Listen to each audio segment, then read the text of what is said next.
আসসালামু আলাইকুম। আমি রুকন আহমেদ। এই ক্লাসে এসইসি ফিজিক্সের তৃতীয় অধ্যায় বল, এটা হচ্ছে বলের second class part two. Part ওয়ানে আমি ভরবেগ এবং শক্তির সংরক্ষণশীলতা পর্যন্ত ক্লিয়ার করছি। এই ক্লাসে বাকি অংশটুকু ক্লিয়ার করব ইনশাল্লাহ। দেখো, এখানে আমরা প্রথমে কি নিয়ে আলোচনা করব? নিউটনের দ্বিতীয় সূত্র। এরপর হচ্ছে মহাকর্ষ বল। মহাকর্ষ বলে নিউটনের একটা মহাকর্ষের সূত্র আছে, ক্লাস 8-এও আমরা পড়ে আসছি। এই মহাবিশ্বের প্রত্যেকটি বস্তু একে অপরকে আকর্ষণ করে। এই আকর্ষণ বলের মান বস্তুদ্বয়ের বরের গুণফলের সমানুপাতিক এবং দূরত্বের বর্গের ব্যস্তানুপাতিক এবং সংযোজক সরলরেখা বরাবর ক্রিয়া করে। ঠিক আছে, এটা আমরা পড়ব। এরপরে পড়বো হচ্ছে নিউটনের যে গতির যে তৃতীয় সূত্র আছে, রাইট? তৃতীয় সূত্র। এরপর হচ্ছে ঘর্ষণ বল, হ্যাঁ খুবই গুরুত্বপূর্ণ অংশ। এরপর হচ্ছে গতির উপর ঘর্ষণের প্রভাব। এই পার্টটুকু আজকে আলোচনা করবো এবং কিছু লাস্টের দিকে কয়েকটা এমসিকিউ দেখবো এবং একটা একটা গাণিতিক সমস্যা দেখবো। হ্যাঁ, দেখো এইখানে নিউটনের যে গতির দ্বিতীয় সূত্র, নিউটনের সূত্র কি বলছে? বস্তুর ভরবেগের পরিবর্তনের হার, হ্যাঁ ভরবেগের পরিবর্তনের হার তার উপর প্রযুক্ত বলের সমানুপাতিক এবং যেদিকে বল প্রয়োগ হয় ভরবেগের পরিবর্তনও সেদিকে ঘটে। এইটা আমরা একটু ক্লিয়ার করবো। দেখো, এখানে এই সূত্র ক্লিয়ারের আগে আমরা আগের অধ্যায়ে যে পড়ছিলাম যে ভরবেগের যে পরিবর্তনটা নিয়ে একটু কথা বলতে হবে। দেখো, যখনই আমি লিখবো এম ইউ, তখন তুমি কি বুঝবে? এম তো বর, ইউ হচ্ছে আদি বেগ। তাহলে এটা অবশ্যই বর বেগ, কিন্তু এটা হবে আদি বর বেগ। ঠিক আছে, কি হবে? একটু দেখো, এইটা হবে আদি বর বেগ।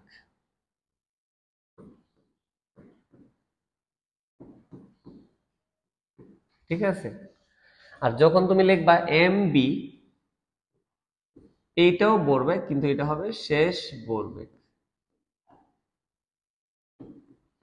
আচ্ছা, যখন কোনো কিছুর পরিবর্তন দেখতে চাই, এটা যেহেতু আদি ভরবেগ, এটা হচ্ছে শেষ ভরবেগ। যখনই কোনো কিছুর আমরা পরিবর্তন দেখব, তখন শেষটা থেকে, হ্যাঁ, আদিটাকে কি করতে হয়? মাইনাস করতে হয়। তাহলে আমরা মাইনাস করবো কোনটা? দেখো, তাহলে আমি যদি বলি ভরবেগের পরিবর্তন, তাহলে কি লিখতে হবে? শেষ ভরবেগ মাইনাস আদি ভরবেগ। যখন আমি এই কথাটা লিখবো যে কিসের পরিবর্তন? ভরবেগের পরিবর্তন, তখন আমরা কি লিখবো? দেখো, শেষ ভরবেগ মাইনাস কি? আদি ভরবেগ। ঠিক আছে, কারণ পরিবর্তন বললে আমরা শেষটা আগে লিখি, তাই না? ভরবেগের পরিবর্তন হচ্ছে শেষ ভরবেগ মাইনাস কি? আদি ভরবেগ। এইটুকুকে আমরা বলতে পারতেছি কি? ভরবেগের পরিবর্তন। ঠিক আছে, এখন আমরা দেখবো হচ্ছে ভরবেগের, এখন যদি লিখি যে ভরবেগের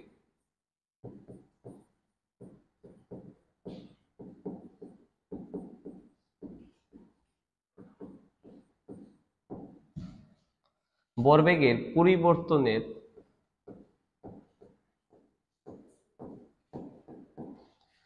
ভরবেগের পরিবর্তনের হার, তাহলে দেখো ভরবেগের পরিবর্তন বলতে কি বুঝি? M B minus M U. Please বাবুরা একটু বোঝার চেষ্টা করো। ভরবেগের পরিবর্তন মানে কি? শেষ ভরবেগ মাইনাস আদি ভরবেগ। শেষ ভরবেগ থেকে আদি ভরবেগ মাইনাস করলে সেটা হচ্ছে ভরবেগের পরিবর্তন। আর যখনই হার বলবে তখন কি দ্বারা ভাগ করবা? সময়। এইটা হচ্ছে ভরবেগের পরিবর্তনের হার। ঠিক আছে, ভরবেগের পরিবর্তনের হার। দেখো, নিউটনের প্রথম সূত্রে, দ্বিতীয় সূত্রে কি বলছে? তাহলে আশা করি বুঝতে পারছো, ভরবেগের পরিবর্তন বললে শেষ ভরবেগ মাইনাস আদি ভরবেগ।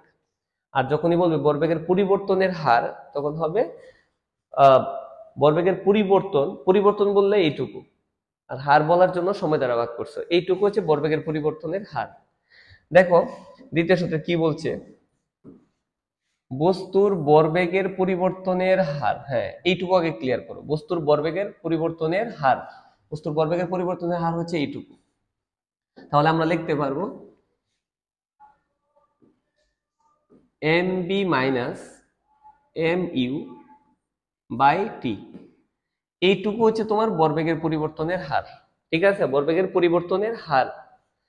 ভরবেগের পরিবর্তনের হার তার উপর প্রযুক্ত বলের, হ্যাঁ তার উপর প্রযুক্ত বলের কি বলো? সমানুপাতিক। তাহলে এইটুকু হচ্ছে ভরবেগের পরিবর্তনের হার তার উপর প্রযুক্ত বলের, হ্যাঁ বলকে আমরা কি দ্বারা প্রকাশ করি, এফ, তার উপর প্রযুক্ত বলের সমানুপাতিক। ঠিক আছে, এইটা যদি আমরা একটু ক্যালকুলেশন করি তাহলে দেখো কি পাবো। এফ ইকুয়াল, দেখো সমানুপাতিক চিহ্নটা আমরা একটু পরেই তুলি।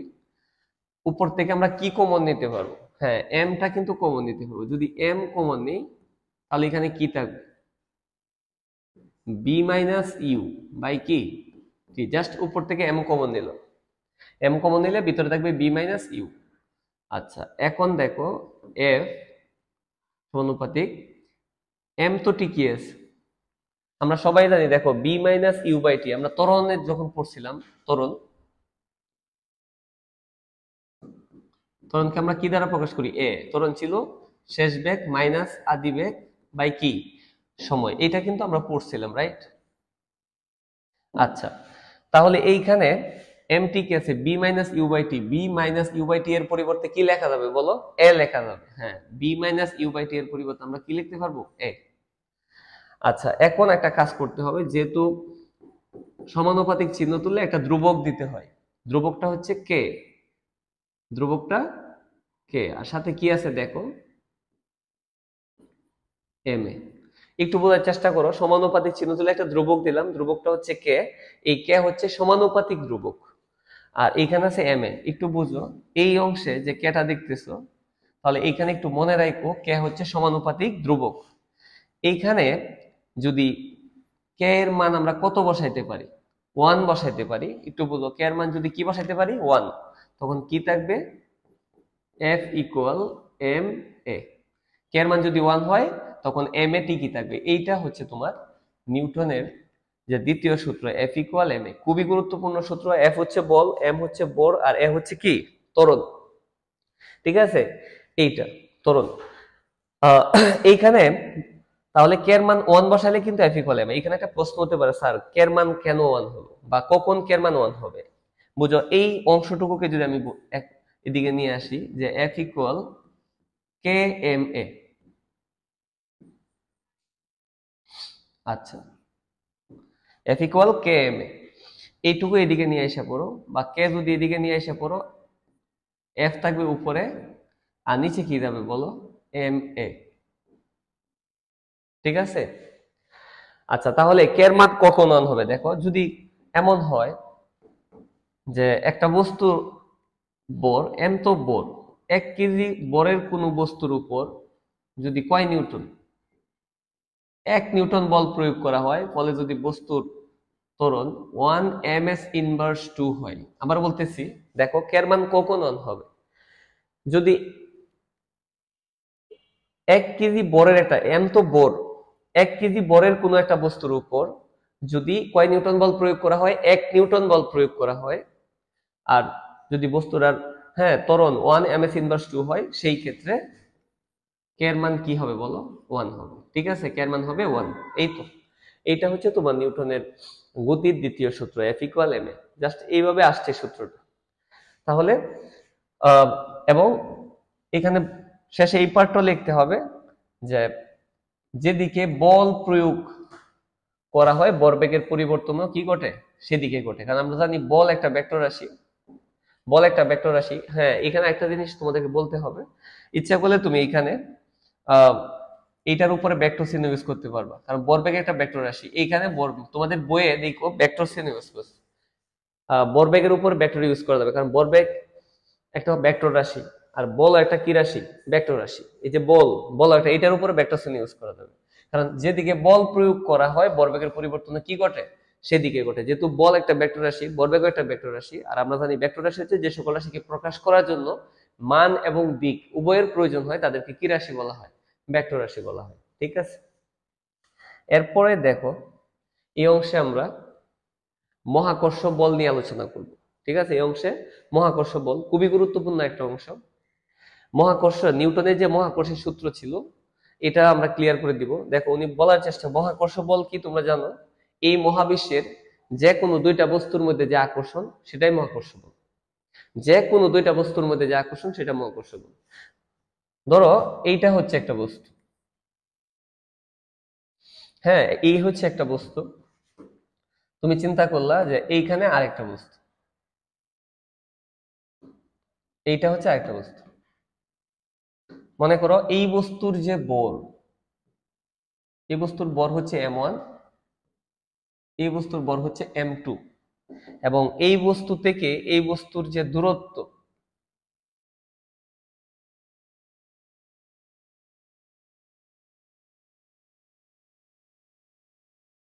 একটু বুঝো, এই বস্তু থেকে এই বস্তুর যে দূরত্ব সেটা যদি আর হয়, এবং হ্যাঁ, এই বস্তু এই বস্তুকে আকর্ষণ করতেছে, আকর্ষণ বল যদি কি হয়, এফ হয়। একটু বুঝো প্লিজ, m1 ও m2 বর বিশিষ্ট দুইটা বস্তু, এই বস্তু থেকে এই বস্তুর দূরত্ব হচ্ছে আর, এবং এই বস্তু এই বস্তুকে কি করতেছে, আকর্ষণ করতেছে। আকর্ষণ বল যদি এফ হয়, নিউটনের যে মহাকর্ষের যে সূত্র, উনি কি বলার চেষ্টা করছে, উনি বলছে যে এই মহাবিশ্বের প্রত্যেকটি বস্তু একে অপরকে কি করবে, আকর্ষণ করবে। এই আকর্ষণ বলের মান মানে কার মান, এফ এর মান। বোঝার চেষ্টা করা, এই আকর্ষণ বলের মান মানে হচ্ছে এফ এর মান। আকর্ষণ বলের মান বস্তু দ্বয়ের, তাহলে বস্তু দ্বয়ের বরের, একটার বর হচ্ছে m1, একটার বর হচ্ছে m2, বস্তু দ্বয়ের বরের m1, বস্তু দ্বয়ের বরের m1, একটা হচ্ছে কি বলো, m2, বস্তু দ্বয়ের বরের গুণফলের সমানুপাতিক। এবং আর মানে হচ্ছে দূরত্ব, দূরত্বের স্কয়ার মানে কি, বর্গের ব্যস্তানুপাতিক। এই বলের সাথে কিন্তু দূরত্বের সম্পর্ক হচ্ছে ব্যস্তানুপাতিক। আবার ক্লিয়ার করতেছি, নিউটনের যে মহাকর্ষের যে সূত্র, উনি বলার চেষ্টা করছে মহাবিশ্বের প্রত্যেকটি বস্তু একে অপরকে আকর্ষণ করে। এই আকর্ষণ তো একটা বল, এই আকর্ষণ বলের মান মানে এফ এর মান, আকর্ষণ বলের মান বস্তু দুইটার বরের, বস্তু দ্বয়ের বরের, বস্তু দুইটার বরের গুণফলের সমানুপাতিক। দূরত্বের আর মানে দূরত্বের স্কয়ার মানে কি, বর্গের ব্যস্তানুপাতিক। তার মানে বলের সাথে বরের সম্পর্ক হচ্ছে সমানুপাতিক, এবং বলের সাথে দূরত্বের সম্পর্ক হচ্ছে হ্যাঁ ব্যস্তানুপাতিক। এইটা হচ্ছে নিউটনের যে মহাকর্ষের যে সূত্র। ঠিক আছে, এটাকে আমি একটু ক্লিয়ার করতেছি। দেখো, এফ ইকুয়াল, এখানে যদি সমানুপাতিক চিহ্ন তো তাহলে একটা ধ্রুবক দেওয়া লাগবে, সেটা হচ্ছে সমানুপাতিক ধ্রুবক, যেটাকে আমরা বলতেছি মহাকর্ষীয় ধ্রুবক। আচ্ছা, সমানুপাতিক চিহ্ন তুলে একটা ধ্রুবক, এই ধ্রুবকটা হচ্ছে জি, আর উপরে থাকবে কি, m1 m2 বাই কি বলো, আর স্কয়ার।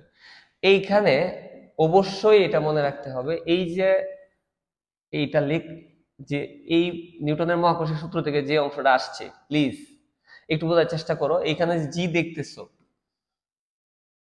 প্লিজ একটু বোঝার চেষ্টা করো। এই জিটা হচ্ছে মহাকর্ষীয় ধ্রুবক, এই জিটাকে আমরা কি বলি,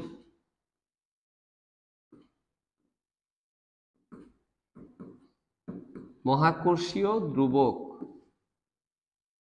এটার মান কিন্তু ফিক্সড, মহাকর্ষীয় ধ্রুবক 6.673 বা 6.67 into 10⁻11 newton metre square KG inverse 2। Please একটু মনে রাখো।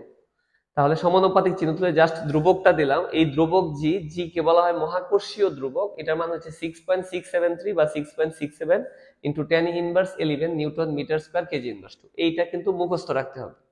হ্যাঁ, জি এর যে মানটা মহাকর্ষীয় ধ্রুবক, এই পার্টটাকে একটু মুখস্থ রাখতে হবে। আচ্ছা, এইখানে দেখো, অনেকের হইতে পারে যে স্যার এই যে এখানে এককটা লিখলেন, এটা আসলে কিভাবে আনলেন। এই এককটা আমি জাস্ট এককটা একটু ক্লিয়ার করে দিচ্ছি। দেখো, যে সমীকরণটা আছে এখানে, যেটা পাইছো তোমরা, F equal G m1 m2 by কি বলো, আর স্কয়ার, এটাই তো পাইছো তাই না। আচ্ছা, এখন যদি আমি এই অংশটাকে এইদিকে নিয়ে আসা করি, G m1 m2 by R square equal, ওইদিকে কি চলে যাবে বলো, এফ, এফটা চলে যাবে। ঠিক আছে, এই অংশটাকে এদিকে নিয়ে আসছি, আর এফটাকে ওইদিকে পাঠিয়ে দিছি। এখন চিন্তা করো, যদি তুমি শুধু জি রেখে দাও, এই পার্টে যদি এইভাবে চিন্তা করো,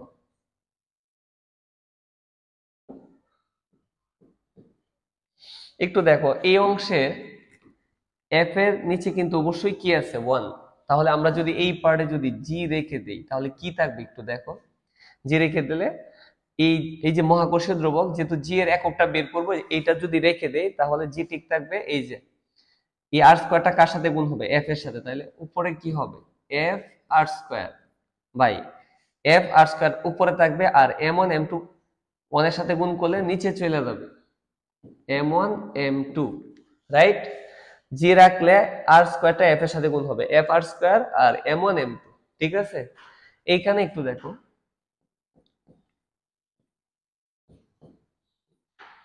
এই যে এফ, এফ দ্বারা কি বুঝো? এফ হচ্ছে বল, বলের একক হচ্ছে নিউটন। এফ হচ্ছে বল, বলের একক নিউটন।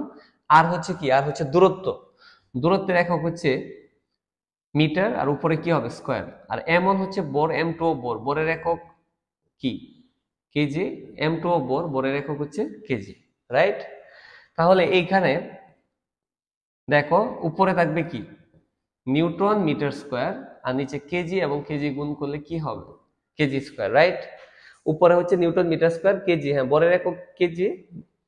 আর এখানে এই যে M one, M one M two দুইটাই বর, একক হচ্ছে কিলোগ্রাম কিলোগ্রাম, তাহলে কেজি আর কেজি গুণ করলে কেজি স্কয়ার। এটাকে একসাথে লিখলে উপরে থাকবে নিউটন মিটার স্কয়ার, আর কেজি স্কয়ার তো নিচে, হ্যাঁ উপরটার সাথে লিখলে হবে কেজি, স্কয়ারটা হবে কেজি ইনভার্স টু। হ্যাঁ, এইটা হচ্ছে তোমার জি, জি এর একক newton metre square KG inverse two. আশা করি তোমরা বুঝতে পারছো। আচ্ছা যাই হোক, এইখান থেকে আমরা একটা জিনিস ক্লিয়ার করব। দেখো এইখানে দুইটাই ছিল বস্তু, এই জন্য দুইটা বস্তুর মধ্যে আকর্ষণ বলকে বলা হয় মহাকর্ষ বল।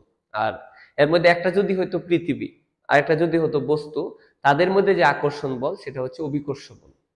হ্যাঁ অভিকর্ষ বল। তাহলে দেখো এই সূত্র থেকে আমরা কি চিন্তা করতে পারি? এখন চিন্তা করো, এইটা চিন্তা করো একটা বস্তু,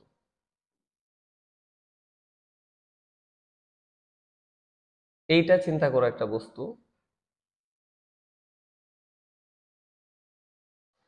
আর এটা হচ্ছে, সরি এটা হচ্ছে একটা পৃথিবী, এটা পৃথিবীর কেন্দ্র। আর এইখানে আহ এইটা মনে করো পৃথিবীর এইখানে একটা বস্তু রাখা হয়েছে, ঠিক আছে।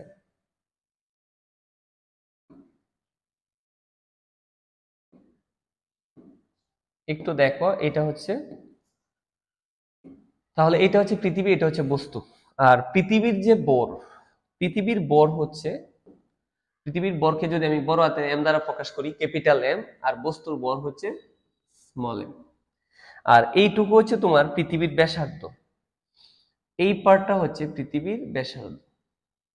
পৃথিবীর যে ব্যাসার্ধ, যেটাকে আমরা ক্যাপিটাল আর দ্বারা প্রকাশ করব, তাহলে পৃথিবীর বর হচ্ছে বড় হাতের এম, বস্তুর বর ছোট হাতের এম, আর এইটুকু হচ্ছে পৃথিবীর ব্যাসার্ধ আর রেডিয়াস পৃথিবীর ব্যাসার্ধ, ঠিক আছে। আচ্ছা তাহলে তোমরা জানো পৃথিবী যে কোনো বস্তুকে, তার আগে ছিল দুইটাই বস্তু, আর এখানে একটা পৃথিবী একটা কি বস্তু, দুইটাই বস্তু থাকলে এদের মধ্যে আকর্ষণ বলকে বলা হয় মহাকর্ষ বল, আর একটা পৃথিবী একটা বস্তু হলে এদের মধ্যে আকর্ষণ বলকে বলা হয় অভিকর্ষ বল, ঠিক আছে। আচ্ছা দেখো, তাহলে আমরা সবাই জানি যে পৃথিবী যে কোনো বস্তুকে তার কেন্দ্রের দিকে কি করে বলো?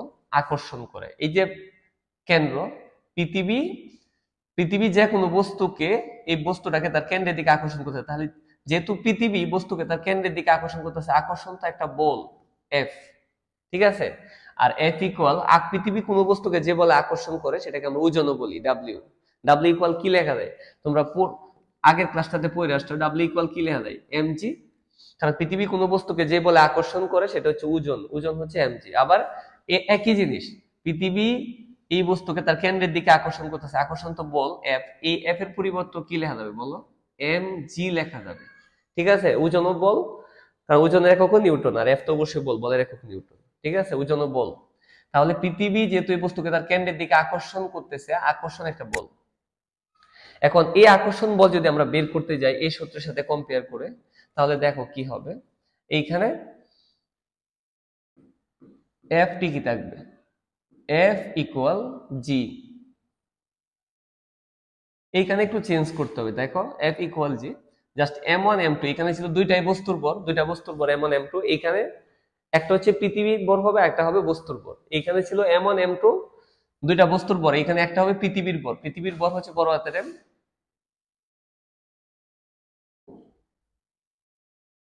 পৃথিবীর ভর, আর বস্তুর ভর হচ্ছে ছোট হাতের এম। আর এইখানে ছিল আর স্কয়ার দূরত্ব, আর এইখানে হচ্ছে পৃথিবীর কেন্দ্র থেকে এই যে পৃথিবীর যে ব্যাসার্ধ এই দূরত্বটুকু, আর এটা হবে ক্যাপিটাল আর। এই সূত্র থেকে কিন্তু আমরা এইটাও লিখতে পারবো, ঠিক আছে। এটা থেকে আমরা এটাতে যাইতে পারবো। এই ক্ষেত্রে এটা কখন হবে? যখন দুইটাই বস্তু থাকবে। আর এটা কখন হবে? এটা হচ্ছে হ্যাঁ, মহাকর্ষ বল। আর এটা হচ্ছে অভিকর্ষ বল। একটা যখন পৃথিবীর ভর হবে, একটা হবে কার ভর? বস্তুর ভর। তখন দূরত্ব হবে এই যে পৃথিবীর যে ব্যাসার্ধ। ঠিক আছে, এটা হচ্ছে বস্তুর প্রতি পৃথিবীর যে আকর্ষণ বল। ঠিক আছে, আচ্ছা এইখানে আমরা একটা কাজ করতে পারবো এই অংশে। তোমরা সবাই দেখো এই যে এফ, এফ পৃথিবীর আকর্ষণ বল হচ্ছে এফ। এ এফ ইকুয়াল কি লেখা যায় বলো? এফ, এ এফ ইকুয়াল কি লেখা যায়? M G. এই যে এফ, এফ ইকুয়াল কি হবে? M G. স্যার এম কোনটা নিব? যাকে আকর্ষণ করবে তার বল। পৃথিবী যেহেতু বস্তুকে আকর্ষণ করতেছে, তাহলে বস্তুর বল এফ ইকুয়াল এম জি। তাহলে এই যে পৃথিবীর আকর্ষণ বল, এফ এর পরিবর্তে আমরা কি লিখতে পারবো? এম জি ইকুয়াল কি? G capital M small M by কি বলো? আর স্কয়ার। আশা করি বুঝতে পারছো। এখন দেখো আমি এই যে এইখান থেকে এই এম আর এই এমটা কাটতে পারবো। যদি কেটে দেই তাহলে এখানে আমাদের কি থাকবে একটু দেখো। জি ইকুয়াল, উপরে কি থাকবে দেখো, জি ইকুয়াল, এই জি কিন্তু উপরে, এম উপরে, হ্যাঁ, জি এম বাই কি বলো? আর স্কয়ার। এইটা হচ্ছে পৃথিবীর পৃষ্ঠে জি। হ্যাঁ, এই যে পৃথিবীর পৃষ্ঠে জি হবে এটা, এই অংশের জি এটা, এই যে এই অংশের জি হবে এটা।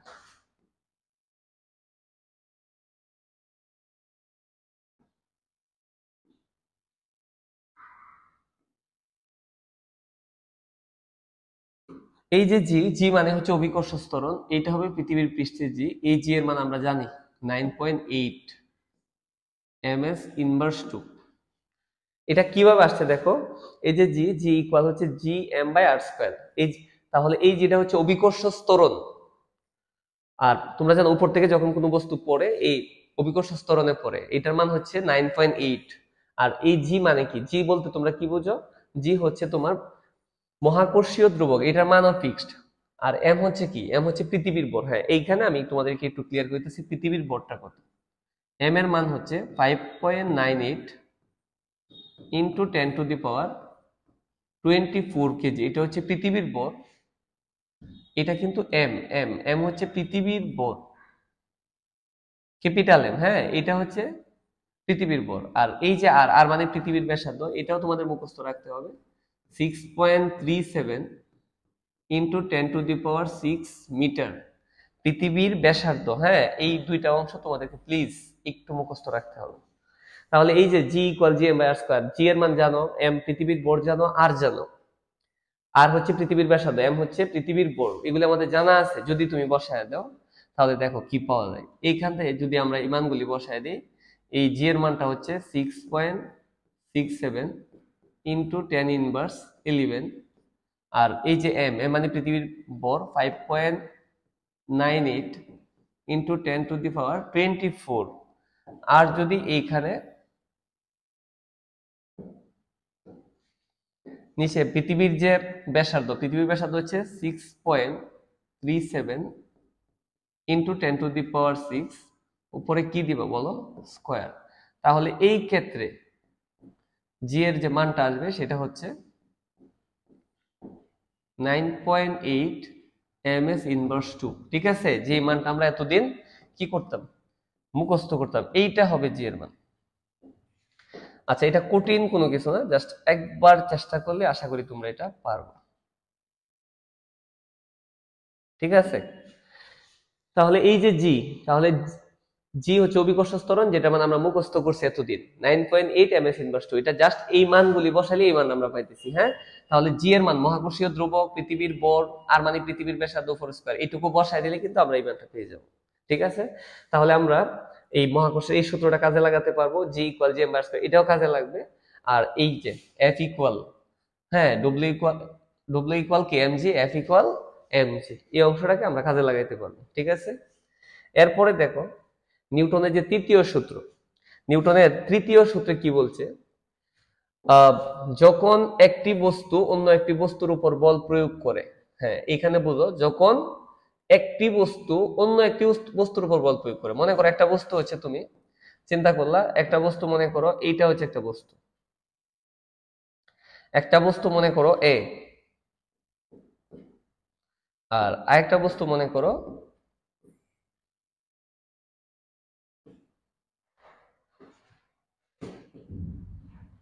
একটা বস্তু মনে করো বি, একটা বস্তু বি একটা বস্তু, যখন এ বস্তুটা যখন বি বস্তুর উপর কি প্রয়োগ করবে? বল প্রয়োগ করে। একটু বুঝো, যখন এ বস্তুটা বি বস্তুর উপর কি প্রয়োগ করবে? বল প্রয়োগ করবে। যখন একটি বস্তু অন্য একটি বস্তুর উপর বল প্রয়োগ করে, যখন এ বস্তু বি বস্তুর উপর বল প্রয়োগ করে, তখন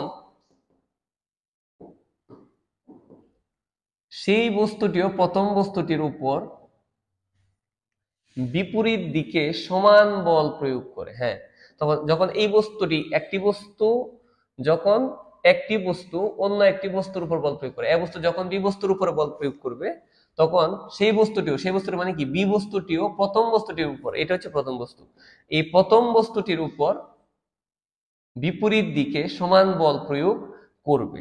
তার মানে এই বস্তু যখন এই বস্তুর উপর বল প্রয়োগ করবে, এই বলটাকে যদি তুমি চিন্তা করো F1, তাহলে সেই বস্তুটিও দ্বিতীয় বস্তুটিও প্রথম বস্তুটির উপর, হ্যাঁ প্রথম বস্তুটির উপর বিপরীত দিকে সমান বল প্রয়োগ করবে। তাহলে এটা যদি প্রথম বস্তুর বল হয় F1, তাহলে দ্বিতীয় বস্তুর বলটাকে আমি কি ধরতে পারবো? F2। তবে এখানে মজার বিষয় হচ্ছে F1 এবং F2 দুইটাই কি সমান, কিন্তু বিপরীতমুখী, এই জন্য একটাকে প্লাস ধরলে একটাকে কি ধরতে হবে?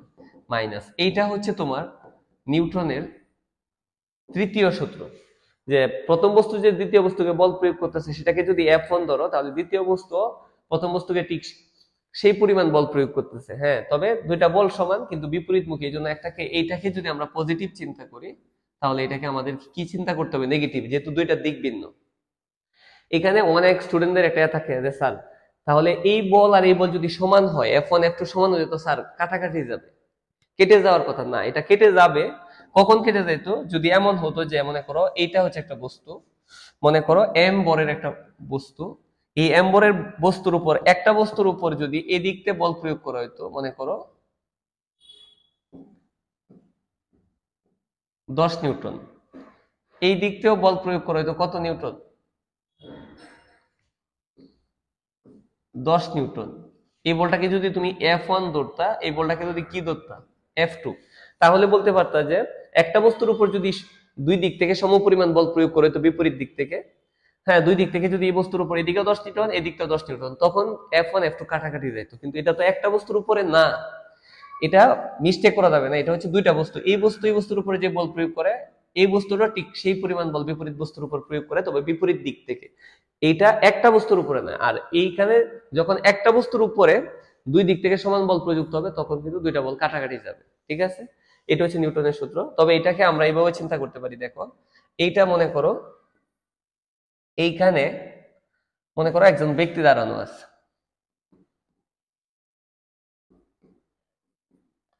সে যে মাটির উপর দাঁড়ানো আছে, মাটির উপরে সে যে বলটা প্রয়োগ করতেছে, এই বলটাকে যদি F1 ধরা হয়, নিচ থেকে তাকে যে বলটা দেওয়া হইতেছে, সেটাকে আমরা কি বলতে পারবো?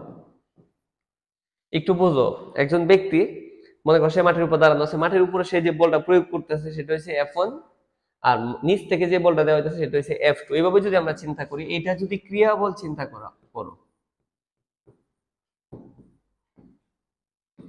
তাহলে এটাকে আমরা কি বলতে পারবো? প্রতিক্রিয়া বল।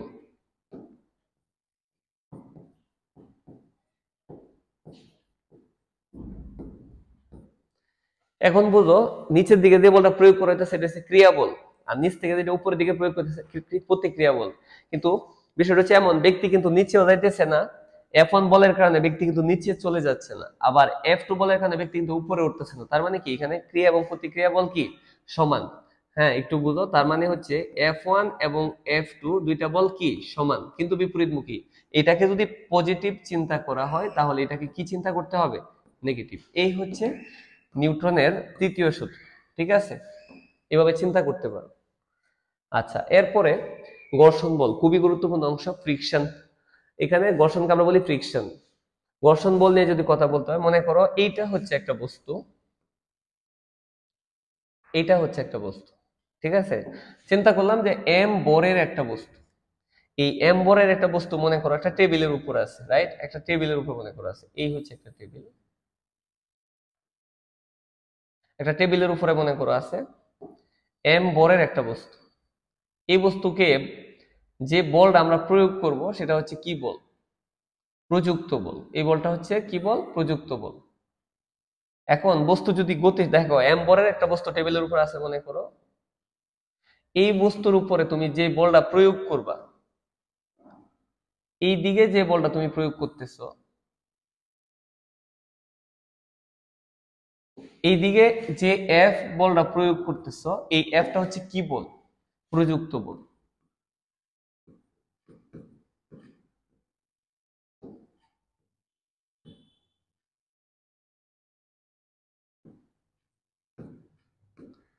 বুঝছো? এই বস্তুর উপর তুমি যে বলটা প্রয়োগ করতেছো এটা হচ্ছে প্রযুক্ত বল। কিন্তু যখন এই বস্তুকে একটা টেবিলের উপর দিয়ে বল প্রয়োগ করলে, মনে করো এই হচ্ছে একটা বস্তু, যখন যদি আমি বল প্রয়োগ করি তাহলে এই বস্তুটা টেবিলের উপর দিয়ে গতিশীল হবে, কিন্তু তখন একটা ঘর্ষণ হবে। এই বিপরীত দিকে গতি, হ্যাঁ, প্রযুক্ত বলের বিপরীত দিকে যে বলটা কাজ করে সেটাকে আমরা বলি ঘর্ষণ বল, যেটাকে আমরা ছোট হাতের এফ দ্বারা প্রকাশ করি। এফ হচ্ছে ঘর্ষণ বল, ঠিক আছে? এটা হচ্ছে ঘর্ষণ বল।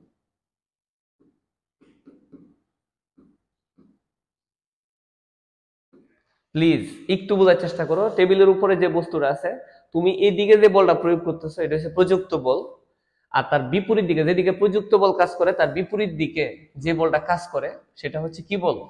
ঘর্ষণ বল। এখন যদি এমন হয় যে প্রযুক্ত বল আর ঘর্ষণ বল সমান, তাহলে কিন্তু বস্তু স্থির থাকবে, ঠিক আছে?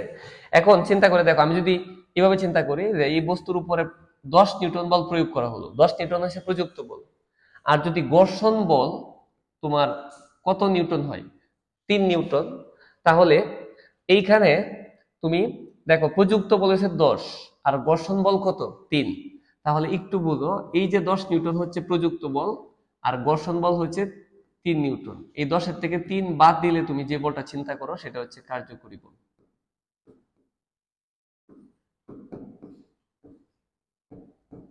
থেকে আমি F1 ধরলাম মনে করো। আচ্ছা, আমি এটা পরে ক্লিয়ার করব। এটা হচ্ছে তোমার কার্যকরী বল। তাহলে 10-এর থেকে 3 বাদ দিলে কত থাকবে? 7 নিউটন। এইটা হচ্ছে আমাদের কি বল? কার্যকরী বল। প্লিজ এই জিনিসটা একটু ক্লিয়ার করো।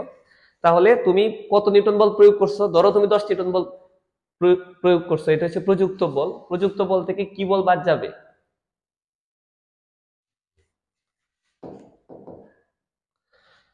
তুমি যে বলটা প্রয়োগ করছো সেটা হচ্ছে প্রযুক্ত বল 10 নিউটন। প্রযুক্ত বল যেদিকে কাজ করে তার বিপরীত দিকে কি বল কাজ করে? ঘর্ষণ বল। ঘর্ষণ বল 3। প্রযুক্ত বল থেকে ঘর্ষণ বল বাদ দিলে তাকে কত নিউটন? 7 নিউটন। তাহলে 10 নিউটন বলে তোর বস্তুটা যাবে না, যেহেতু বিপরীত দিকে কয় নিউটন বল কাজ করতেছে? ঘর্ষণ বল তো বিপরীত দিকে, 10-এর থেকে 3 বাদ যাবে, এদিকে 10 এদিকে 3। 10-এর থেকে 3 বাদ গেলে 7 নিউটন থাকবে। এই 7 নিউটন হচ্ছে কার্যকরী বল। এই কার্যকরী যে বল, কার্যকরী বলের কারণে কিন্তু বস্তু কি আছে? এখানে গতিশীল আছে, ঠিক আছে? তাহলে এখানে আমরা একটা জিনিস ক্লিয়ার করি, এটা অবশ্যই মনে রাখবা যে প্রযুক্ত বল ইকুয়াল হচ্ছে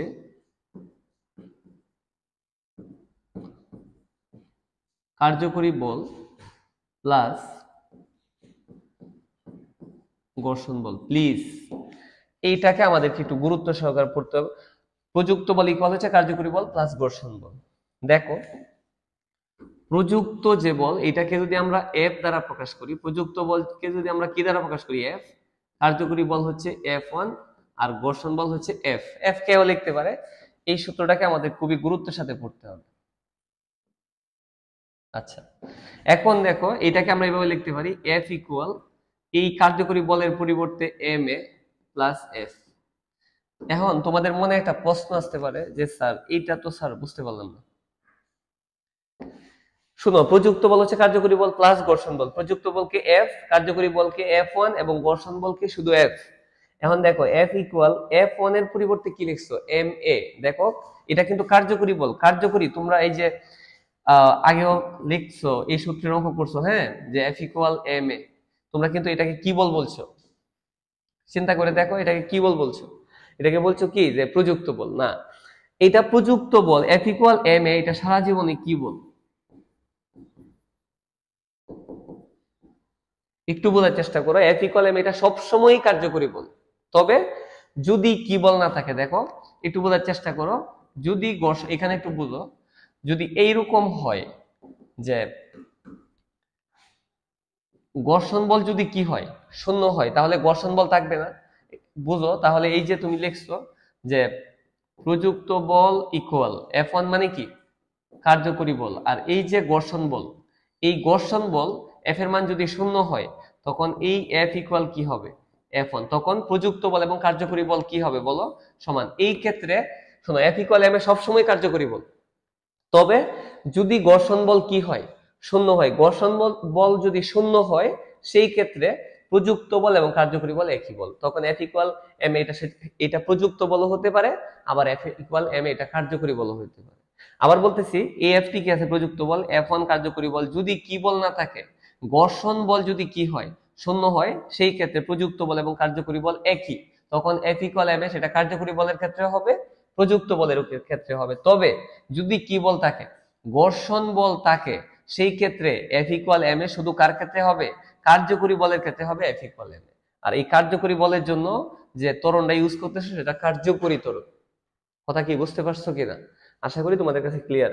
তাহলে ঘর্ষণ বল থাকলে F ইকুয়াল M প্রযুক্ত বলের পরিবর্তে হবে না, শুধু কার্যকরী বলের পরিবর্তে F ইকুয়াল M লেখা যাবে।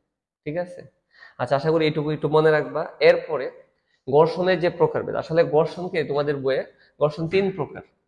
এখানে তোমাদের বইয়ে এটাকে, আগের বইটাতে অবশ্য ঘর্ষণ 4 প্রকার লেখা ছিল, স্থিতি ঘর্ষণ, গতি ঘর্ষণ, প্রবাহী ঘর্ষণ, একটা হচ্ছে আবর্ত ঘর্ষণ। এই বইয়ে প্রবাহী ঘর্ষণটা কে নিয়ে আসে না ওইভাবে। একটু বুঝো, ঘর্ষণ 3 প্রকার।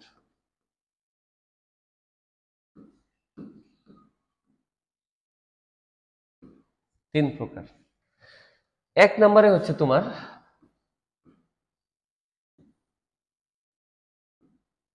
স্থিতি ঘর্ষণ।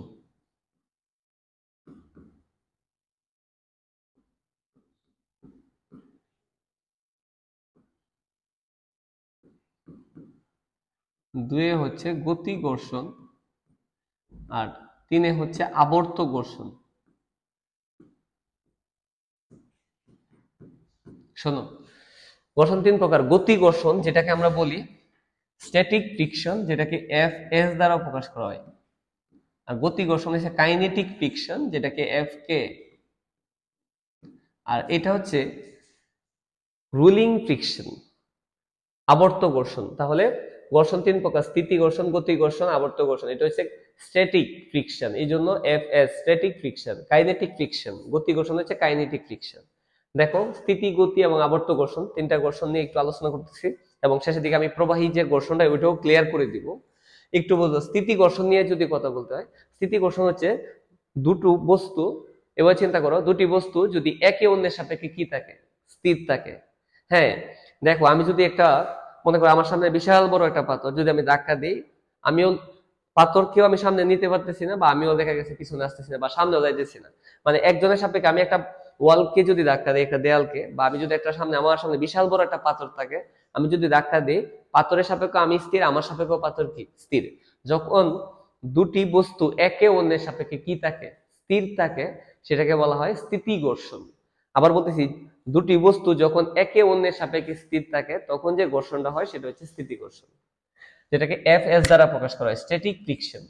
আর গতি ঘর্ষণ যেটা, গতি ঘর্ষণ হচ্ছে, মনে করো একটা তলের উপর দিয়ে, মনে করো তুমি একটা চালের বস্তা, মনে করো একটা ফ্লোরের উপর দিয়ে একটা চালের বস্তাকে তুমি টেনে নিয়ে যাইতেছো, তখন এই যে চালের বস্তাটা কিন্তু গতিশীল, হ্যাঁ, ফ্লোরের উপর দিয়ে নিতেছো। তাহলে বুঝো, যখন একটি বস্তুর সাপেক্ষে অন্য একটি বস্তু গতিশীল, এই যে বস্তাটা গতিশীল, ফ্লোরের উপর দিয়ে তুমি টেনে নিতেছো, যখন একটা বস্তুর সাপেক্ষে অন্য একটি বস্তু গতিশীল, যেমন আমার হাতের উপর দিয়ে যদি এই যে এই মার্কারটাকে নেওয়া হয়, ধাক্কা দিয়ে নেওয়া হয়, তখন আমার এই যে এই কলমটা কিন্তু গতিশীল। যখন একটা বস্তুর সাপেক্ষে অন্য একটা বস্তু কি থাকবে, গতিশীল থাকবে, তখন যে ঘর্ষণটা হবে সেটাকে বলা হয় গতি ঘর্ষণ, কাইনেটিক ফ্রিকশন, Fk। আর আবর্ত ঘর্ষণ হচ্ছে, তাহলে স্থিতি এবং গতির মধ্যে হচ্ছে, স্থিতি হচ্ছে যখন দুটো বস্তু একে অন্যের সাপেক্ষে স্থির, তখন যে ঘর্ষণ হবে সেটা স্থিতি। আর দুটি বস্তুর মধ্যে একটি যদি গতিশীল হয়, তখন যে ঘর্ষণটা হবে সেটা হচ্ছে গতিকর্ষণ। আর আবর্তকর্ষণ হচ্ছে কি, যখন একটা বস্তু কোন একটা তলের উপর দিয়ে গড়িয়ে গড়িয়ে বা ঘুরতে ঘুরতে চলে, যেমন চাকা। হ্যাঁ, চাকার যে ঘর্ষণ, বা একটা বস্তু যখন কোন একটা তলের উপর দিয়ে গড়িয়ে গড়িয়ে চলে তখন যে ঘর্ষণটা হয় সেটা হচ্ছে আবর্ত ঘর্ষণ। আর আরেকটা ঘর্ষণ ছিল, এটা আমি একটু ক্লিয়ার করে দিই। দেখো স্যারে তোমাদের বইয়ে শোনায়, সেটা হচ্ছে প্রবাহী ঘর্ষণ। প্রবাহী ঘর্ষণ তো বলে দিই, প্রবাহী ঘর্ষণটা হচ্ছে তোমার আহ দেখো অনেক সময় দেখবা রাস্তার মধ্যে পানি থাকে, একটা সাইকেল যদি মনে করো রাস্তার মধ্যে একটু পানি জমে আছে, সাইকেলের প্রাথমিক যে স্পিড ছিল যখন পানিতে, হ্যাঁ যখন পানি দেখা গেছে তুমি যদি রাস্তাতে যাইতে চাও, মনে করো রাস্তার মধ্যে পানি আছে, এখন তুমি পানির যেহেতু তুমি মনে করো একটা গন্তব্যস্থানে গিয়ে পৌঁছাবা, সেহেতু পানি দিয়ে যাইতে হইতেছে, প্রথম যে স্পিডটা থাকে, যখন পানিতে তোমার সাইকেলটা চলে যাবে তখন কিন্তু স্পিডটা কিন্তু কমে যাবে। কেন কমে যাবে? কারণ সাইকেলের চাকা পানির সাথে কি হইতেছে, ঘর্ষণ। এটা হচ্ছে প্রবাহী ঘর্ষণ। অথবা প্যারাশুট দিয়ে যখন যখন দেখা গেছে উপর থেকে লাফ দেয় প্যারাশুট দিয়ে, তখন কি হয়, তখন বাতাসের সাথে একটা ঘর্ষণ হয়, সেটাও প্রবাহী ঘর্ষণ। ঠিক আছে। আচ্ছা, এইখানে আরেকটা কথা তোমাদের বলতে হবে, যে মনে করো এইটা হচ্ছে একটা বস্তু, তো ক্লিয়ার করে দিচ্ছি। মনে করো এমবোর্ডের একটা বস্তু, এই বস্তুর উপরে, এই বস্তুটা মনে করো কোথায় আছে, মনে করো একটা টেবিলের উপরে আছে।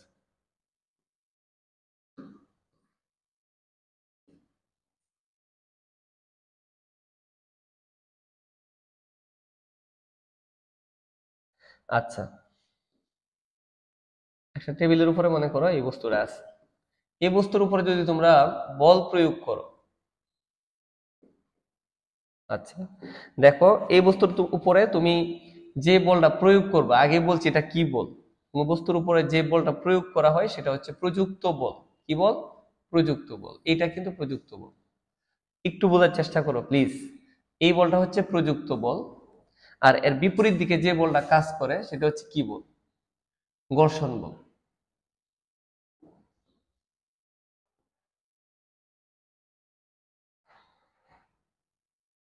একটা বস্তুর উপরে যে বল প্রয়োগ করবে সেটা প্রযুক্ত বল, আর এর বিপরীত দিকে যে বলটা কাজ করে সেটা হচ্ছে ঘর্ষণ বল। আচ্ছা, এখানে আরেকটা জিনিস তোমাদের বুঝতে হবে, বস্তুর ওজন, কিন্তু ওজন যে বল, ওজনও তো বল, বস্তুর ওজনটা কোন দিকে কাজ করতেছে বলো? ওজনটা কাজ করতেছে কোথায়? নিচের দিকে। ওজনকে আমরা কি দ্বারা প্রকাশ করবো? ডাব্লিউ। আচ্ছা, এখন তুমি চিন্তা করে দেখো, যে বলটা তুমি প্রয়োগ করতেছো সেটা প্রযুক্ত বল, আর বিপরীত দিক থেকে যে বলটা কাজ করতেছে সেটা অবশ্যই ঘর্ষণ বল। আর বস্তুর ওজন কোথায় কাজ করতেছে? নিচের দিকে। এই বস্তুর এম্বরের বস্তুর ওজন কাজ করতেছে নিচে, নিচের দিকে যেটা কাজ করতেছে সেটা হচ্ছে ওজন। ওজন হচ্ছে কি? ডাব্লিউ। তোমরা জানো যে কোনো বস্তুর ওজন বলতে ডাব্লিউ বলি, ডাব্লিউ কে আমরা কি দ্বারা প্রকাশ করি? এমজি। ওজন হচ্ছে পৃথিবীর আকর্ষণ বল, যে কোনো বস্তুর ওজন নিচের দিকে কাজ করে। আচ্ছা বলো তো, আহ এই হচ্ছে একটা বস্তু, এই বস্তু যদি এটা একটা তলের উপর দিয়ে চলে, তখন বস্তুর ওজন যদি বেশি হয় তাহলে তাহলে কি ওজন, যদি মনে করো এই বস্তুর যা ভর, এর চেয়ে এই বস্তু মনে করো যে ভরটা আছে এই বস্তুর উপর যদি বল প্রয়োগ করি তখন যে ঘর্ষণটা হবে, যদি এর চেয়ে মনে করো একটা ইট যদি এখানে রাখি, হ্যাঁ এই বস্তুর চেয়ে অবশ্যই ইটের ভর বেশি, এই বস্তুর রেখে যদি বল প্রয়োগ করি তখন যে ঘর্ষণটা হবে, যদি হাতের উপরে একটা ইট রাখা হয় তখন যদি বস্তু গতিশীল করা হয় তার ঘর্ষণটা কি হবে? বেশি হবে। তার মানে ওজনের সাথে এই যে ঘর্ষণ বলের সম্পর্কটা কি? সমানুপাতিক। তাহলে এইভাবে চিন্তা করো, ওজন বাড়লে ঘর্ষণ বল কিন্তু বাড়বে, এইভাবে আমরা লিখতে পারি। তাহলে ডাব্লিউ এফ এই দুইটার মধ্যে সম্পর্কটা কি? সমানুপাতিক। একটু বোঝার চেষ্টা করো, কি সম্পর্ক? সমানুপাতিক। কারণ ওজন বাড়লে কিন্তু ঘর্ষণ বাড়বে, ওজন বাড়লে ঘর্ষণ বল কিন্তু বাড়বে। ঠিক আছে। আচ্ছা, তাহলে এইখানে যদি এফ টি কি আছে, জাস্ট আমরা কি তুলে দিব? যদি সমানুপাতিক চিহ্ন তুলে একটা ধ্রুবক দিতে হবে, এই ধ্রুবকটা হচ্ছে মিউ, সাথে কি আছে? ডাব্লিউ। প্লিজ এইটা আমাদেরকে একটু মনে রাখতে হবে, এই অংশটা একটু মনে রাখতে হবে। দেখো, ওজন যদি বাড়ায় দাও ঘর্ষণ বল, কারণ ওজন বাড়ায় দিলে ঘর্ষণ বল বেড়ে যাবে, তাহলে ডাব্লিউর সাথে এফ এর সম্পর্কটা কি? ডাব্লিউর সাথে ওজনের সাথে ঘর্ষণ বলের সম্পর্ক সমানুপাতিক, ওজন বাড়াইলে ঘর্ষণ বল বাড়বে। সমানুপাতিক চিহ্ন তুলে একটা কি দিতে হয়? ধ্রুবক। এই ধ্রুবকটা হচ্ছে সমানুপাতিক ধ্রুবক, যেটাকে আমরা মিউ বলতেছি, মিউ। ঠিক আছে। এটা হচ্ছে এটা হচ্ছে ঘর্ষণ সহগ। একটু বোঝার চেষ্টা করো, এইটাকে, এই মিউকে আমরা বলতে পারবো ঘর্ষণ সহগ।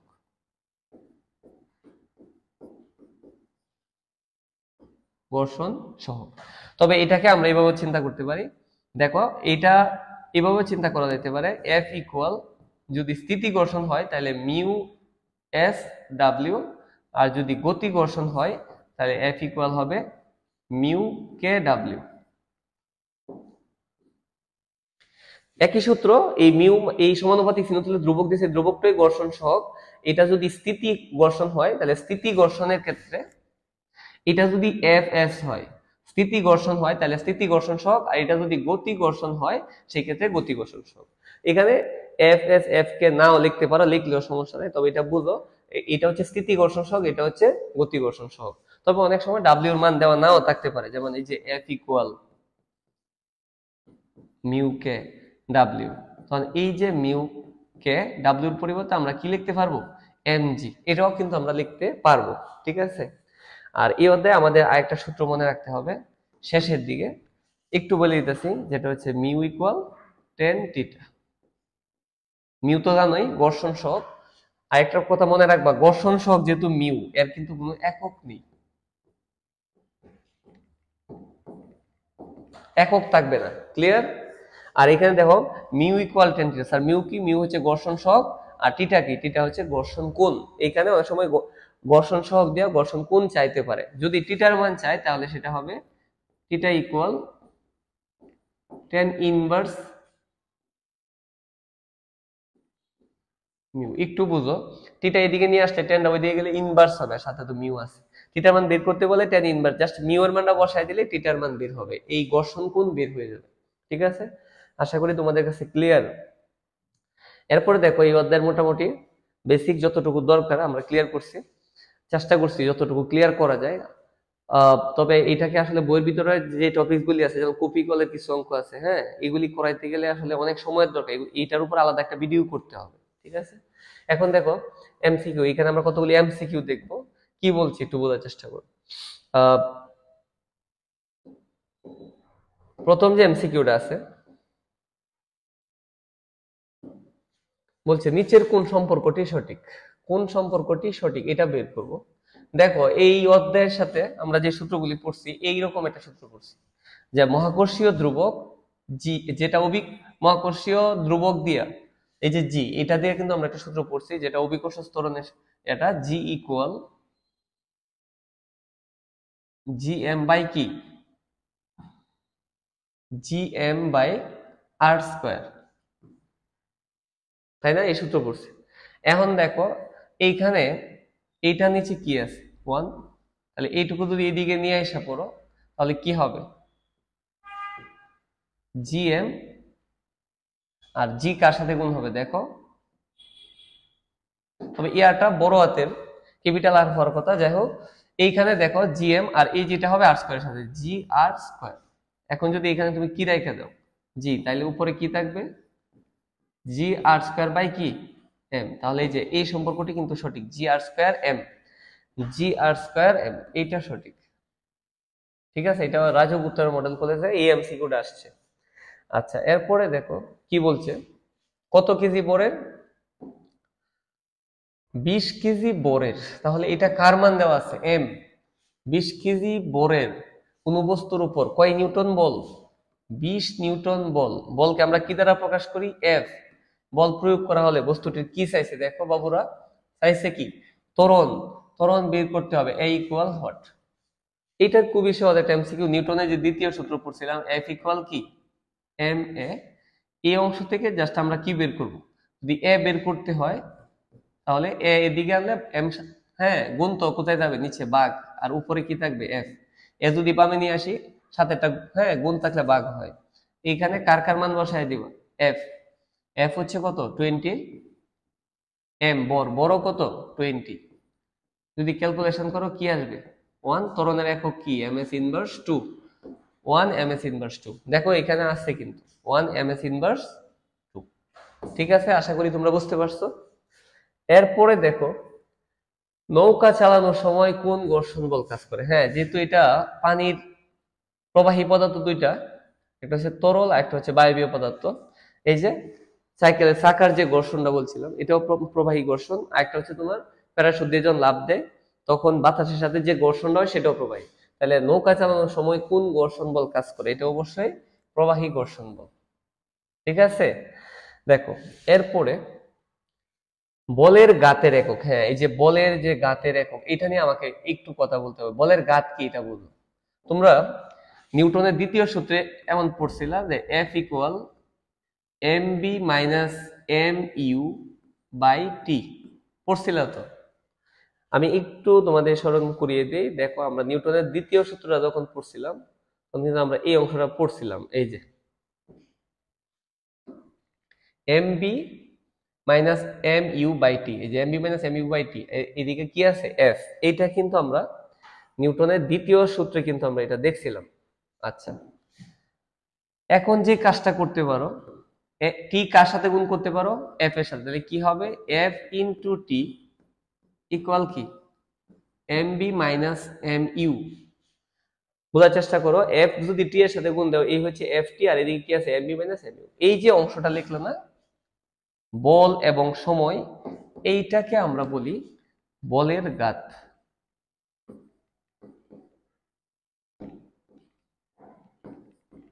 বলের গাত, বলের গাত হচ্ছে ভরবেগের এই যে M B minus M U, এই পার্টটা দ্বারা আমরা কি বুঝি? এইটা দ্বারা আমরা কি বুঝি বলো? এইটা দ্বারা আমরা বুঝি হচ্ছে কি? ভরবেগের পরিবর্তন। এটা দ্বারা আমরা বুঝি শেষ ভরবেগ মাইনাস আদি ভরবেগ মানে কি? ভরবেগের পরিবর্তন। এই ভরবেগের পরিবর্তনটাকে বলা হয় কি? বলের গাত। বলের গাত হচ্ছে বল এবং সময়ের গুণফল। বল, হ্যাঁ, বল এবং সময়ের গুণফলকে বলা হয় বলের গাত। আর বলের গাত হচ্ছে ভরবেগের পরিবর্তন। আর তোমরা সবাই জানো ভরবেগের পরিবর্তন হোক, মূলত তো এটা তো ভরবেগ, আর ভরবেগের একক আমরা সবাই জানি।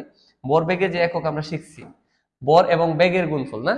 ভরবেগ মানে কি? বর এবং বেগের গুণফল। তাহলে ভরবেগের একক হচ্ছে কেজি এম এস ইনভার্স 1। ভরবেগের এককটা হচ্ছে কি? KG M S inverse 1। দেখো এটা আছে কিনা? এটা অবশ্যই আছে। ভরবেগের একক হচ্ছে কেজি এম এস ইনভার্স 1। আশা করি তোমরা বুঝতে পারছো, এইটা হচ্ছে ভরবেগের একক। আচ্ছা, এরপরে আমরা যে কাজটা করতে পারি সেটা হচ্ছে, দেখো এমসিকিউ পাশে কি বলছে? 10 কেজি বোরের, তাহলে এখানে অবশ্যই কি দেওয়া আছে? বোর। 10 কেজি বোরের, হ্যাঁ, বোর দেওয়া আছে, এখানে এম এর মান দেওয়া আছে। 10 কেজি বোরের একটা স্থির বস্তুর উপর কত নিউটন? 1500 নিউটন বল। 1500 নিউটন বল, বলকে আমরা কি দ্বারা প্রকাশ করি? এফ। 1500 নিউটন বল 0.15 সেকেন্ড সময়, সময়কে আমরা কি দ্বারা প্রকাশ করব? টি। সময় দেওয়া আছে, হ্যাঁ, 0.15 সেকেন্ড সময় ব্যাপী কাজ করে বস্তুটির ভরবেগের, দেখো কি চাইছে? ভরবেগের পরিবর্তন। আচ্ছা, ভরবেগের পরিবর্তন, এইটা যদি আমাকে বের করতে হয়, ভরবেগের পরিবর্তন কিছুক্ষণ আগে দেখছিলাম যে M B minus M U, এটা হচ্ছে ভরবেগের পরিবর্তন। আর এদিকে কি ছিল বলো? ভরবেগের পরিবর্তনের হার, এই যে নিউটনের যে দ্বিতীয় সূত্র। আর এদিকে কি ছিল বলো? এফ, নিউটনের দ্বিতীয় সূত্র। এই যে আগের এমসিকিউটা দেখছো এইটা। এখন চিন্তা করে দেখো, যদি আর গুণন করে দাও, এটা নিচে কি আছে বলো? 1। তাহলে এইদিকে কি আসবে দেখো? M B minus M U কার সাথে গুণ হবে? 1। 1 এর সাথে গুণ করলে কি হবে? M B minus M U. আর এফ ওইদিকে কার সাথে গুণ হবে? টি, যেটা বলতেছিলাম বলের গাত। তাহলে ভরবেগের পরিবর্তনকে 1 এর সাথে গুণ করে দিলে এদিকে এসে পড়বে এফ, আর টি গুণ করলে এফ টি। এইখানে যেটা হবে দেখো, ভরবেগের এইটুকুই তো চাইছে, এই পার্টটার মানে তো চাইছে। দেখো এই যে এই পার্টটা, ভরবেগের পরিবর্তনটা কত, এটার মান এফ। এফ মানে কত? বল, বলের একক। বল কত দেওয়া আছে দেখো? 1500 ইন্টু টি হচ্ছে সময়। সময় কতটুকু দেওয়া আছে দেখো? 0.15। ঠিক আছে, এইটা যদি আমরা ক্যালকুলেশন করি কত আসে একটু দেখ। 1500 গুণ 0.15, এটা আসছে 225। কত আসছে? 225। আর ভরবেগের পরিবর্তন, ভরবেগের একক হচ্ছে কেজি এম এস ইনভার্স 1। দেখো এটা অপশনে আছে কিনা? হ্যাঁ, অবশ্যই আছে। 225 কেজি এম এস ইনভার্স 1। এখানে একটু মিস্টেক হয়েছে, কেজি এম এস ইনভার্স 1 হবে, কেজি এম এস ইনভার্স 1। ঠিক আছে, এই হচ্ছে 5টা এমসিকিউ। আশা করি তোমরা বুঝতে পারছো। এরপরে দেখো একটা গাণিতিক সমস্যা দেখবো আমরা। কি বলার চেষ্টা করছি, খুবই গুরুত্বপূর্ণ। এটা আসছে তোমার চট্টগ্রাম বোর্ড 2024-এ আসছে। মহাবিশ্বের দুটি ভিন্ন স্থানে এক্স মহাবিশ্বের দুটি ভিন্ন স্থান এক্স ও ওয়াই এর বরের অনুপাত, দুইটা ভিন্ন স্থানে বরের অনুপাত দেওয়া আছে। কি কি দেওয়া আছে? এইটা। এখন তোমাকে এটা বুঝতে হবে, যেহেতু এক্স এবং ওয়াই মহাবিশ্বের দুইটা ভিন্ন স্থান এক্স এবং ওয়াই, তাহলে প্রথম যে বরটা বড় হাতের এম, এটা হচ্ছে এক্স স্থানের বর, আর ওয়াইটা হচ্ছে এই যে এম ছোট হাতের এমটা হচ্ছে ওয়াই স্থানের বর। আচ্ছা, এদের বরের অনুপাত আছে। আর কি দেওয়া আছে দেখো, এদের ব্যাসার্ধের অনুপাত। কিসের অনুপাত? ব্যাসার্ধের অনুপাত। ব্যাসার্ধের অনুপাত কত? 4:1। এখন তোমরা আমাকে প্রশ্ন করতে পারো, স্যার এটা কোন স্থানের ব্যাসার্ধ? যেহেতু এক্স প্রথম, তাহলে প্রথম এমটা হচ্ছে এক্স স্থানের বর, আর পরের বরটা হচ্ছে ওয়াই স্থানের বর। এখানেও সেম, প্রথম যে বড় হাতের আর দেখতেছো ক্যাপিটাল আর, এটা হচ্ছে এক্স স্থানের ব্যাসার্ধ, আর এটা হচ্ছে ওয়াই স্থানের ব্যাসার্ধ। ঠিক আছে, দেওয়া আছে। এবং কোন স্থানে 500 গ্রাম বরের একটি বইয়ের ওজন কম বা বেশি হবে? এখন দেখো, বস্তুর যে একটা 500 গ্রাম বরের একটি বইয়ের কি চাইছে বলো? ওজন। আচ্ছা, ওজন যেহেতু বের করতে বলছে, ওজনকে আমরা কি দ্বারা প্রকাশ করি? ডাব্লিউ। ডাব্লিউ ইকুয়াল কি? এমজি। তাহলে দুইটা স্থানের ওজন বের করতে হবে। একবার দেখো, ওজন যেহেতু ডব্লিউ ইকুয়াল এমজি, একবার এক্স স্থানের ওজন বের করতে হবে, একবার ওয়াই স্থানের ওজন বের করতে হবে। যখন এক্স স্থানের ওজন বের করবা, তখন এক্স স্থানের কি লাগবে? অভিকর্ষ ত্বরণ। যখন ওয়াই স্থানের ওজন বের করবা, তখন ওয়াই স্থানের অভিকর্ষ ত্বরণ। ঠিক আছে, কারণ 500 গ্রাম বরের একটা বই এক্স এবং ওয়াই দুই স্থানের মধ্যে কোথায় ওজন কম হবে এটা নির্ণয় করো। ওজন মানেই তো এমজি। এখন বর তো ঠিকই আছে 500 গ্রাম, বর ঠিকই থাকবে, কিন্তু জি আলাদা আলাদা হবে। তাহলে এক্স স্থানের দেখো একটা জি দেওয়া আছে, এক্স স্থানের যে জি এটা দেওয়া আছে, কিন্তু তাহলে আমাদের শুধু কি বের করতে হবে? ওয়াই স্থানের যেটা কত। ঠিক আছে, এখন যদি আমি ওয়াই স্থানের জি এর মান বের করতে পারি, তাহলে কিন্তু আমাদের দুইটা স্থানে এক্স স্থান এবং ওয়াই স্থানে কোনটার ওজন, দুইটার ওজন বের করতে পারলে তখন আমরা কম্পেয়ার করতে পারতাম যে কোনটার ওজন কম, কোন জায়গায় কম হবে আসলে। আর এইখানে একটু বুঝো তোমরা, কিন্তু এখানে এই অংশে আমি কি কি অংশ কাজে লাগাবো দেখো। এই পার্টটাকে আমরা একটু এদিকেই রাখলাম, এটা অবশ্যই এখানে কাজে লাগবে। এই পার্টটাকে একটু আলাদা করে রাখলাম, অনেকগুলি মান লাগবে। এর মধ্যে একটা লাগবে হচ্ছে দেখো বস্তুর যে বর বা উদ্দীপক হতে পারতো, যাইলে হোক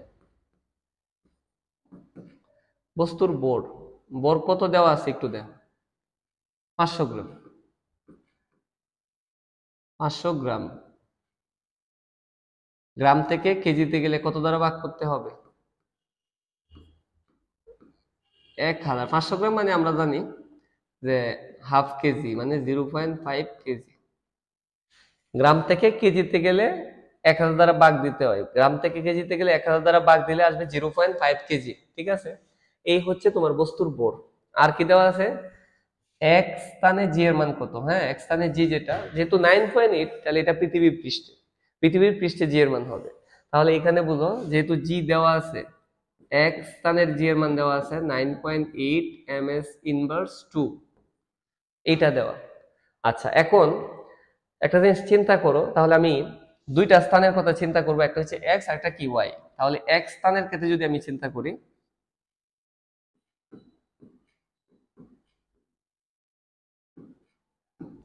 এক্স স্থানে যদি আমি জি বের করতে চাই, তাহলে জি বের করার সূত্র কি? উপরে কি হবে? তোমরা পড়ছো না যে G equal G M by কি আর স্কয়ার? এটা তো তোমরা পড়ছো তাই না পৃথিবীর পৃষ্ঠে। তাহলে এই যে এটা হচ্ছে এক্স স্থানের জি, জি ইকুয়াল কি হবে দেখো, জি এম। হ্যাঁ, জি টি কি থাকবে? এই যে এম, এক্স স্থানের বর কোনটা? এই যে এক্স স্থানের বর হচ্ছে বড় হাতের এম, আর আর কোনটা হবে? এক্স স্থানের আর হবে বড় হাতের আর, উপরে জাস্ট কি দিয়ে দিব? স্কয়ার। এটাকে আমি 1 নং চিন্তা করতে পারি। প্লিজ একটু বোঝার চেষ্টা করো, এটাকে আমি 1 নং চিন্তা করতে পারি। ঠিক আছে, তাহলে এক্স স্থানের অভিকর্ষ ত্বরণ বের করতে গেলে জি টি কি থাকবে? উপরে এম, এম হচ্ছে এক্স স্থানের বর, এক্স স্থানের বর হচ্ছে ক্যাপিটাল এম, আর আরটাও এক্স স্থানে, হ্যাঁ এক্স স্থানে আর হচ্ছে ক্যাপিটাল আর, উপরে স্কয়ার। এটা 1 নং। ঠিক আছে, আচ্ছা এরপরে আমি ওয়াই স্থানের কথা চিন্তা করতে পারি।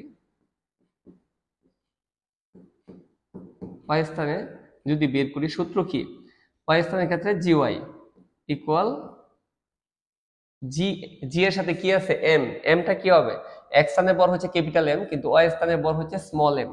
এখানে হবে স্মল এম বাই এক্স স্থানের ব্যাসার্ধ হচ্ছে ক্যাপিটাল আর, কিন্তু ওয়াই স্থান যেটা ওয়াই স্থানের ব্যাসার্ধ হচ্ছে স্মল আর, উপরে কি দিবা স্কয়ার, এইটা হচ্ছে 2 নং। ঠিক আছে, এখন আমরা একটা কাজ করব, যেহেতু আমার শুধু ওয়াই স্থানের জি এর মানটা বের করতে পারলে অঙ্কটা হবে। এই ক্ষেত্রে আমরা 2 নংকে 1 নং দ্বারা যদি ভাগ দেই তাহলে কি পাবো একটু বলো। যদি ভাগ দেই 2 নংকে 1 নং দ্বারা, তাহলে এইখানে পাবো দেখো 2 নং জি ওয়াই থাকবে উপরে আর জি এক্স থাকবে নিচে। যেহেতু 2 নং ভাগ 1 নং, বাম পক্ষকে বাম পক্ষ দ্বারা ভাগ করতেছি, ঠিক আছে, আর ডান পক্ষকে আমরা ডান পক্ষ দ্বারা ভাগ করব। দেখো এখানে ডান পক্ষে কি আছে, এখানে ডান পক্ষে আছে জিএম বাই আর স্কয়ার, এইখানে হবে GM by R square. Sir এটা কিভাবে লিখলেন, দেখো 2 নং ভাগ 1 নং, 2 নং ভাগ 1 নং, বাম পক্ষকে বাম পক্ষ দ্বারা ভাগ করছো, আবার 2 নং এর ডান পক্ষকে 1 নং এর ডান পক্ষ দ্বারা ভাগ করছি, ঠিক আছে। আচ্ছা, এখন আমরা যদি এটাকে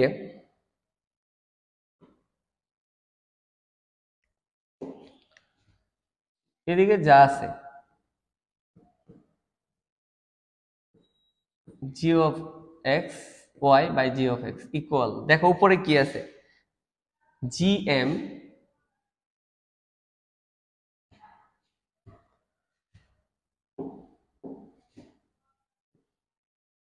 জি এম বাই আর স্কয়ার, এই যে উপরের পাটা G M by R square, আর এই যে ভাগ, ভাগ থাকলে আমরা কি দিই, যেহেতু ভাগ দেওয়া আছে অবশ্যই আমরা গুণ দিব, রাইট। উল্টে যাবে, শুধু কি উপরে যাবে, আর স্কয়ারটা উপরে যাবে, আর স্কয়ারটা উপরে গেলে ভাগ থাকলে গুণ, নিচেরটা উপরে, আর উপরে কি আছে জি এম, এটা নিচে চলে আসবে। আচ্ছা, এইখানে যা আছে থাকবে।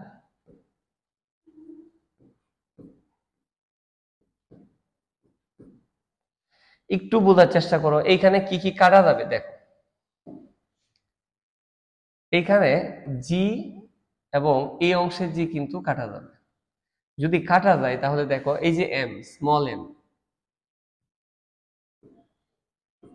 আর নিচে কি আছে ক্যাপিটাল এম, এম দুইটাকে একসাথে রাখলাম, এটা হচ্ছে ওয়াই স্থানের বর আর এটা হচ্ছে এক্স স্থানের বর। এম এই যে উপরে স্মল এম নিচে ক্যাপিটাল এম, এই দুইটাকে একসাথে রাখলাম, দুইটা স্থানের বর, এই দুইটাকে একসাথে রাখলাম, এবং দেখো এখানে হচ্ছে ক্যাপিটাল আর, আর এখানে কি আছে দেখো স্মল আর, আর দুইটার উপরেই কি আছে স্কয়ার, হ্যাঁ ব্যাসার্ধ দুইটাকে একসাথে রাখলাম।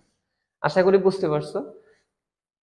এই যে বর দুইটাকে একসাথে রাখলাম আর ব্যাসার্ধ দুইটাই capital M by small M, দুইটার উপর স্কয়ার আছে, একসাথে স্কয়ার দিয়ে দিলাম, ঠিক আছে। এখন দেখো কি হবে, জি অফ ওয়াই বাই কি জি অফ এক্স ইকুয়াল, এইটার মান আমার লাগবে, হ্যাঁ। এখন আমরা এই যে এইখান থেকে বের করব, ঠিক আছে, যেটুকুর মান আমাদের প্রয়োজন। দেখো এখানে কি দেওয়া আছে আমাদের উদ্দীপকে, ক্যাপিটাল এম অনুপাত কি স্মল এম না,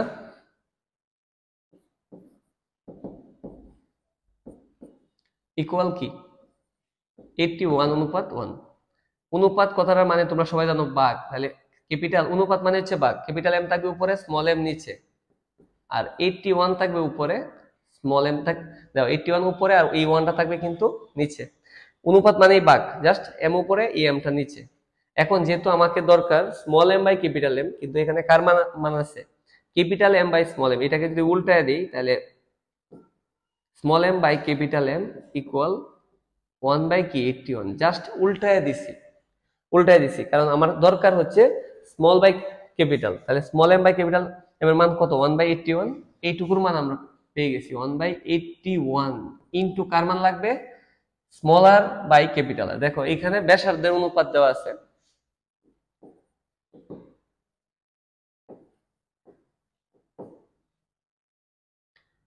স্মল আর দেখো ক্যাপিটাল আর অনুপাত স্মল আর ইকুয়াল কি দেওয়া আছে 4:1। এইটাকে যদি আমরা লিখি তাহলে ক্যাপিটাল আর অনুপাত মানে বা ক্যাপিটাল আর থাকবে উপরে স্মল আর নিচে,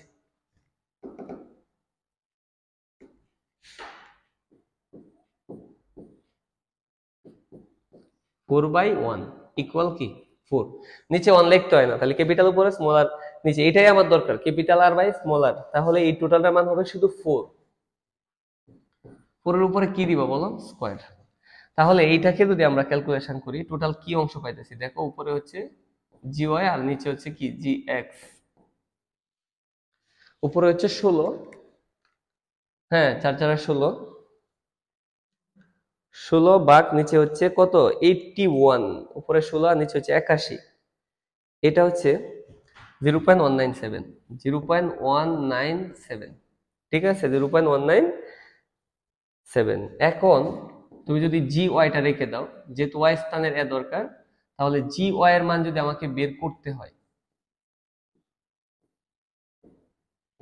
তাহলে 0.197 এর সাথে কি গুণ হবে, জি অফ ওয়াই রেখে দিলে জি এক্সটা কার সাথে গুণ হবে 0.97।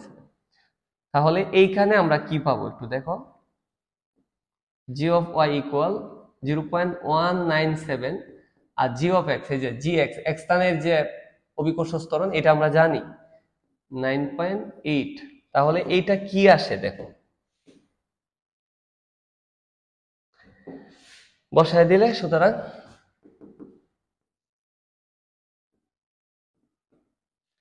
জি অফ ওয়াই, হ্যাঁ ওয়াই স্থানের যে অভিকর্ষ ত্বরণ 0.197 ইন্টু 9.8, এইটা আসছে তোমার 1.93 এম এস ইনভার্স 2।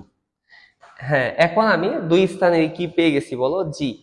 এখন আমি দুইটা স্থানের কি বের করতে পারবো, ওজন। সুতরাং ওজন যদি আমি বের করি, এক স্থানে ওজন বের করি,